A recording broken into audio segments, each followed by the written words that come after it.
जय माँ गंधर्पुर वासिनी। सद्गुरुदेव गुरु माँ देवी ज्ञानेश्वरी जी के श्री चरणों में पुत्र का कोटि कोटि नमन।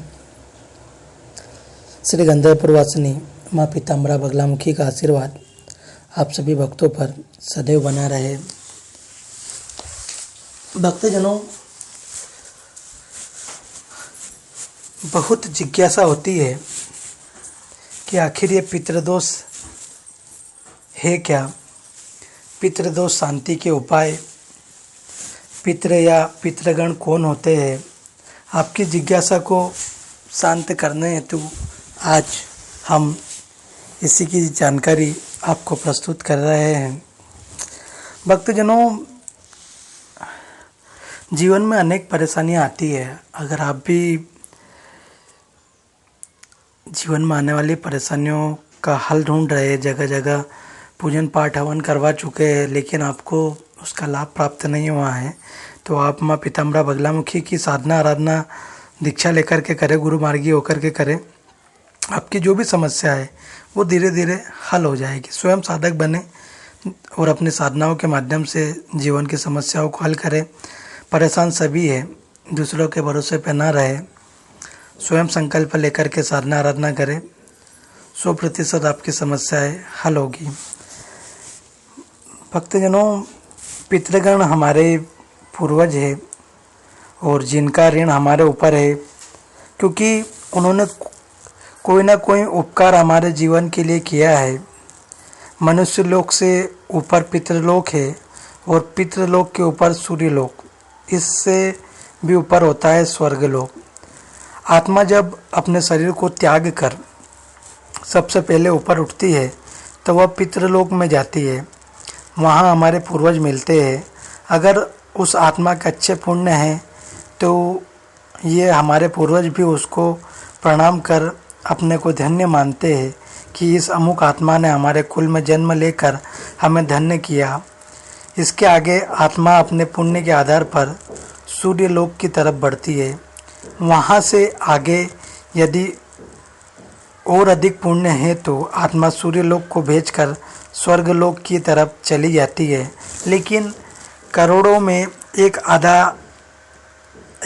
आत्मा ही एक ऐसी होती है जो परमात्मा में समाहित होती है, जिसे दोबारा जन्म नहीं लेना पड़ता है। मनुष्य लोक एवं पितृलोक में बहुत सारी आत्माएं पुनः अपनी इच्छा वश मोहवश अपने कुल में जन्म लेती है। सबसे पहले हमें जानना होगा कि पितृदोष होता क्या है। हमारे यही पूर्वज सूक्ष्म व्यापक शरीर से अपने परिवार को जब देखते हैं और महसूस करते हैं कि हमारे परिवार के लोग ना तो हमारे प्रति श्रद्धा रखते हैं, ना ही इन्हें कोई प्यार या स्नेह है, ना ही किसी प्रकार किसी भी अवसर पर ही हमको याद करते हैं, ना ही अपने ऋण चुकाने का प्रयास करते हैं, तो ये आत्माएं दुखी होकर अपने वंशजों को श्राप दे देती है, जिसे पितृदोष कहा जाता है। पितृदोष एक अदृश्य बाधा है। ये बाधा पितरों द्वारा रुष्ट होने के कारण होती है। पितरों के रुष्ट होने के कारण बहुत हो सकते हैं। आपके आचरण से, किसी भी परिजन द्वारा की गई गलती, श्राद्ध आदि कर्म न करने से, अंत्येष्टि कर्म आदि से हुई किसी त्रुटि के कारण भी हो सकता है। इसके अलावा मानसिक अवसाद, व्यापार में नुकसान, परिश्रम के अनुसार फल न मिलना, वैवाहिक या वैवाहिक जीवन में समस्याएं, करियर में समस्या, या संक्षिप्त में कहे तो जीवन के हर क्षेत्र में व्यक्ति और उसके परिवार को बाधाओं का सामना करना पड़ता है। पितृदोष होने पर अनुकूल ग्रहों की स्थिति, गोचर दशाएं होने पर भी शुभ फल नहीं मिल पाते। कितना भी पूजा पाठ देवी देवताओं की अर्चना की जाए, उसका शुभ फल नहीं मिल पाता है। भक्तजनों, पितृदोष 2 प्रकार से प्रभावित करता है, अधोगति और ऊर्ध्वगति। अधोगति वाले पितरों के दोषों का मुख्य कारण परिजनों द्वारा किया गया गलत आचरण, अतृप्त इच्छाएं, जायदाद के प्रति मोह और उसका गलत लोगों द्वारा उपयोग होने पर विवाद विवाह आदि में परिजनों द्वारा गलत निर्णय, परिवार के किसी प्रियजन को अकारण कष्ट देने पर पितृ क्रुद्ध हो जाते हैं, परिवारजनों को श्राप दे देते हैं और अपनी शक्ति से नकारात्मक फल प्रदान करते हैं। ऊर्ध्वगति वाले पितृ सामान्यतः पितृदोष उत्पन्न नहीं करते, परंतु उनका किसी भी रूप में अपमान होने पर अथवा परिवार के पारंपरिक रीति रिवाजों का निर्वहन नहीं करने पर वह पितृदोष उत्पन्न करते हैं। इनके द्वारा उत्पन्न पितृदोष से व्यक्ति की भौतिक एवं आध्यात्मिक उन्नति बिल्कुल बाधित हो जाती है। फिर चाहे कितने भी प्रयास क्यों ना किया जाए, कितनी भी पूजा पाठ क्यों ना किया जाए, उनका कोई भी कार्य ये पितृदोष सफल होने ही नहीं देते। पितृदोष निवारण के लिए सबसे पहले ये जानना जरूरी है कि किस ग्रह के कारण और किस प्रकार का पितृदोष उत्पन्न हो रहा है। जन्म पत्रिका और पितृदोष, जन्म पत्रिका में लग्न, पंचम, अष्टम और द्वादश भाव से पितृदोष का विचार किया जाता है। पितृदोष में ग्रहों के मुख्य रूप से सूर्य, चंद्रमा, गुरु, शनि और राहु केतु की स्थितियों से पितृदोष का विचार किया जाता है। इनमें से भी गुरु, शनि और राहु की भूमिका प्रत्येक पितृदोष में महत्वपूर्ण होती है। इनमें सूर्य से पिता या पितामह, चंद्रमा से माता या मातामह, मंगल से भाई या भगिनी और शुक्र से पत्नी का विचार किया जाता है। अधिकांश लोगों की जन्म पत्रिका मुख्य रूप से गुरु, शनि और राहु से पीड़ित होने पर ही पितृदोष उत्पन्न होता है। इसीलिए विभिन्न उपायों को करने के साथ साथ व्यक्ति यदि पंचमुखी, सातमुखी या आठमुखी रुद्राक्ष भी धारण कर ले तो पितृदोष का निवारण शीघ्र हो जाता है। पितृदोष निवारण के लिए इन रुद्राक्षों को धारण करने के अतिरिक्त इन ग्रहों के अन्य उपाय जैसे मंत्र जाप, स्तोत्र का पाठ करना भी श्रेष्ठ होता है।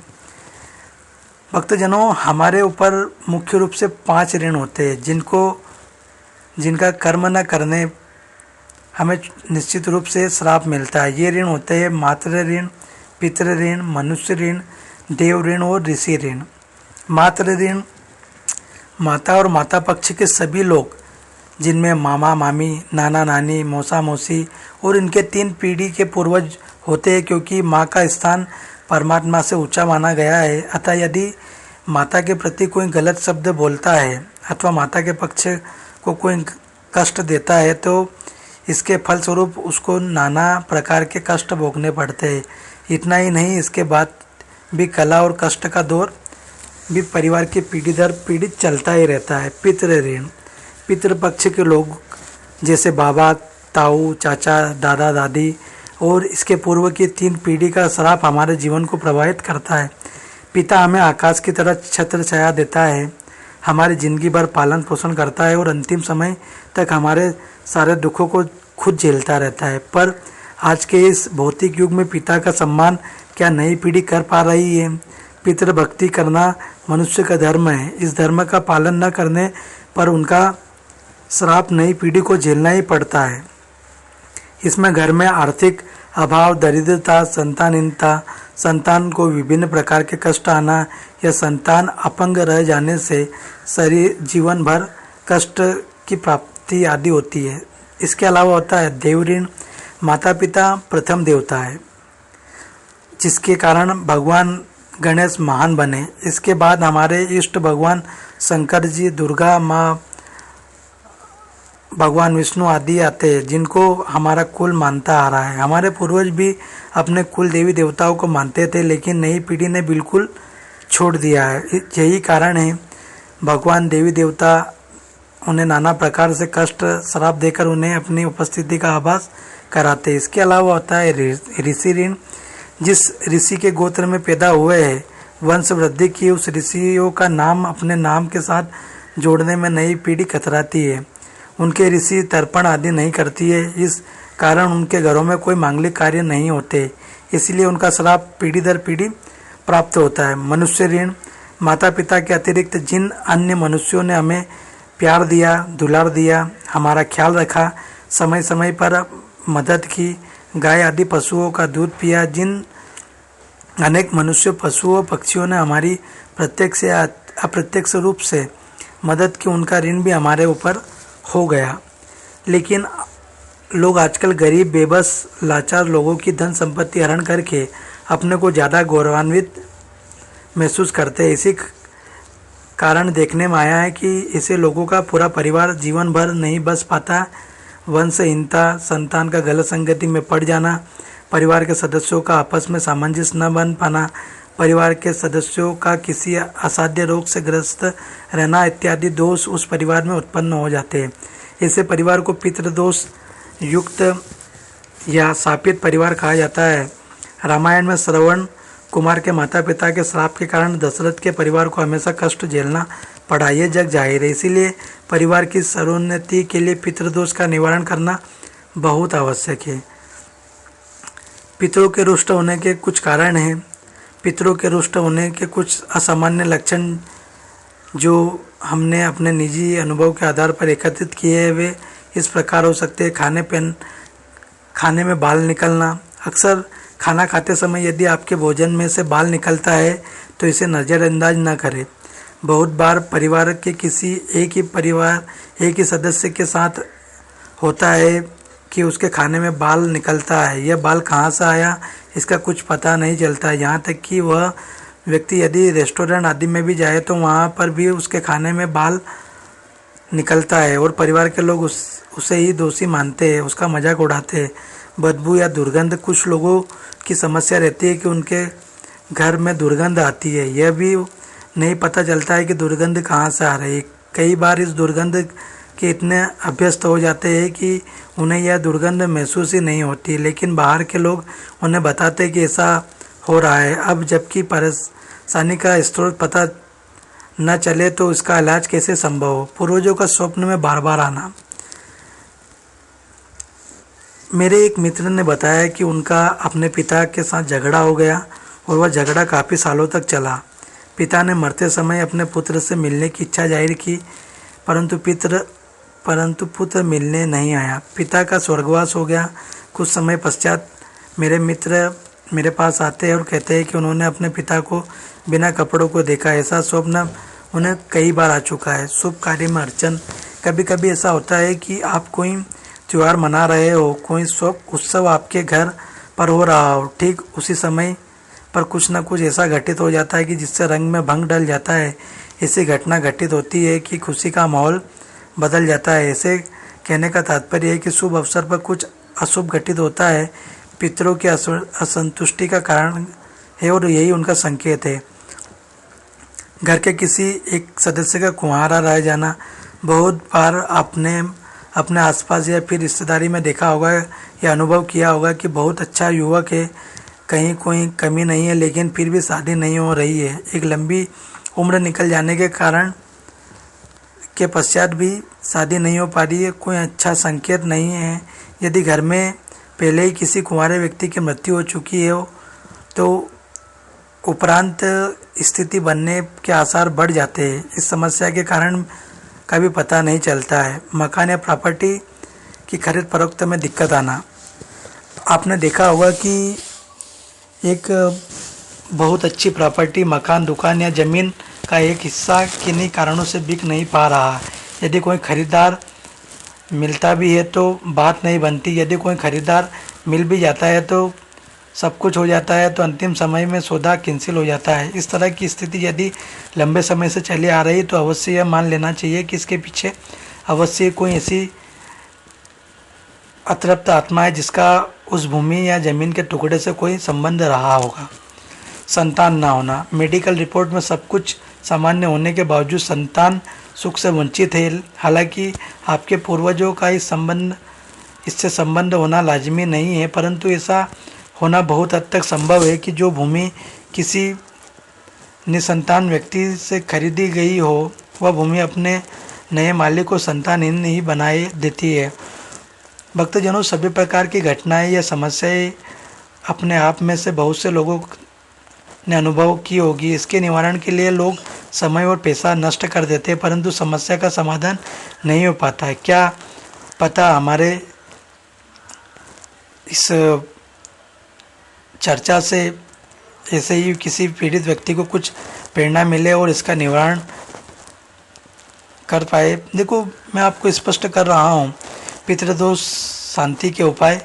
सामान्यतः उपायों में षोडश पिंड दान, सर्व पूजा, ब्राह्मण को गोदान, कन्यादान, कुआं बावड़ी तालाब आदि बनवाना, मंदिर प्रांगण में पीपल बड़ आदि देव वृक्ष लगाना, विष्णु मंत्रों का जाप आदि करना, प्रेत श्राप को दूर करने के लिए भागवत गीता का पाठ करना, वेदों और पुराणों में पितरों की संतुष्टि के लिए मंत्र, स्तोत्र और सूक्त का वर्णन है, जिसके नित्य पठन से किसी भी प्रकार की पितृ बाधा क्यों ना हो शांत हो जाती है। अगर नित्य पठन संभव ना हो तो कम से कम प्रत्येक अमावस्या और अश्विन कृष्ण पक्ष की अमावस्या अर्थात पितृपक्ष में अवश्य करना चाहिए।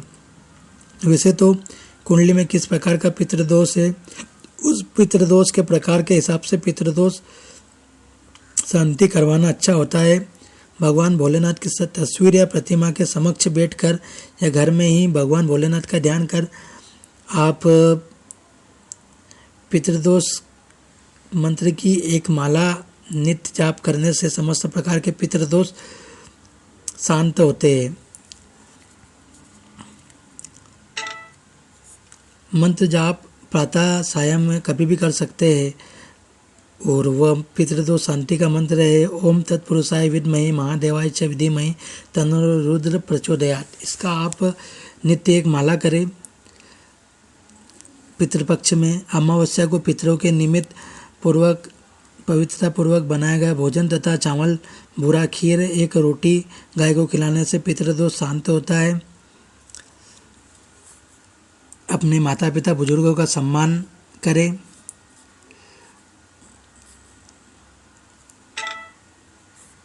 इससे पितृ हमेशा प्रसन्न रहते। पितृदोष जनित संतान कष्ट को दूर करने हेतु हरिवंश पुराण का श्रवण करें और स्वयं नियमित रूप से पाठ करें। प्रतिदिन दुर्गा सप्तशती या सुंदरकांड का पाठ करने से भी इन दोषों से मुक्ति मिलती है। सूर्य पिता अर्थात तांबे के लोटे से जल भरकर उसमें लाल फूल, लाल चंदन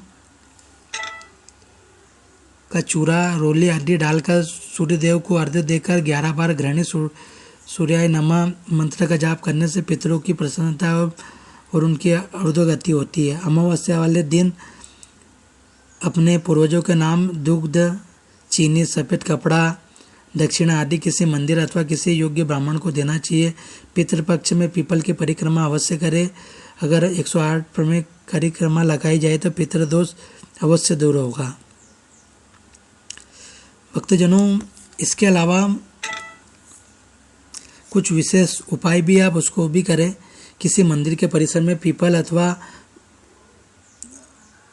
बड़ का वृक्ष लगाए और रोज उसमें जल डालें, उसकी देखभाल करें। जैसे जैसे वृक्ष फलता फूलता जाएगा पितृदोष दूर होता जाएगा, क्योंकि इन वृक्षों पर ही सारे देवी देवता, इतर योनियाँ, पितर आदि निवास करते हैं। यदि आपने किसी का हक छीना है या किसी मजबूर व्यक्ति की धन संपत्ति का हरण किया है तो उसका हक संपत्ति उसको अवश्य लौटाए। पितृदोष से पीड़ित व्यक्ति को किसी भी एक अमावस्या से लेकर दूसरी अमावस्या अर्थात 1 माह तक किसी पीपल वृक्ष के नीचे सूर्योदय काल में एक शुद्ध देसी घी का दीपक लगाना चाहिए। ये क्रम टूटना नहीं चाहिए।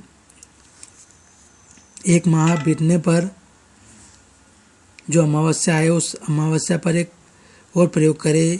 इसके लिए किसी देसी गाय या दूध देने वाली गाय का थोड़ा सा गोमूत्र प्राप्त करें, उसमें थोड़े जल मिलाकर इस जल को पीपल वृक्ष की जड़ों में डाल दें। इसके बाद पीपल वृक्ष के नीचे 5 अगरबत्ती, 1 नारियल और शुद्ध घी का दीपक लगाकर अपने पूर्वजों से श्रद्धा पूर्वक अपने कल्याण की कामना करें और घर आकर उसी दिन दोपहर में कुछ गरीबों को भोजन करा दे। ऐसा करने पर पितृदोष शांत होता है।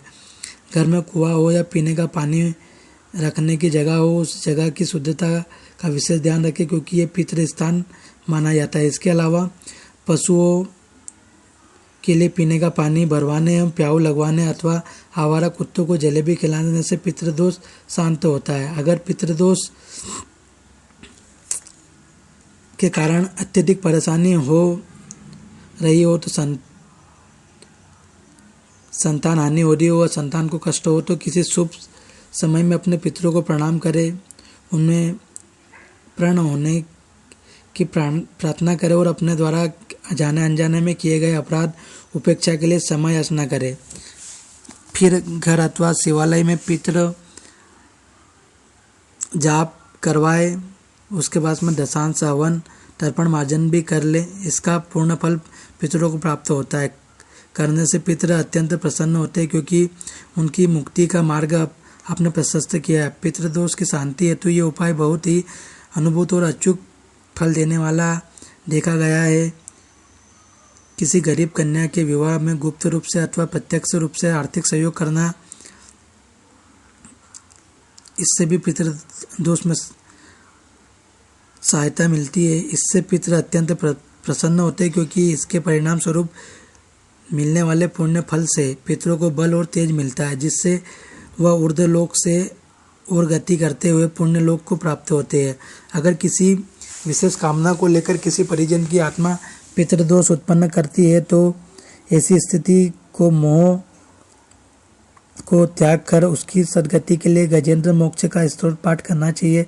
पितृदोष दूर करने का अत्यंत सरल उपाय, इसके लिए संबंधित व्यक्ति को अपने घर के वायव्य कोण में नित्य सरसों के तेल के दीपक तेल में बराबर मात्रा में अगर का तेल मिलाकर दीपक पूरे पितृपक्ष नित्य लगाना चाहिए। प्लस दिया पीतल का हो तो ज़्यादा अच्छा है। दीपक को कम से कम 10 मिनट नित्य जलाना है।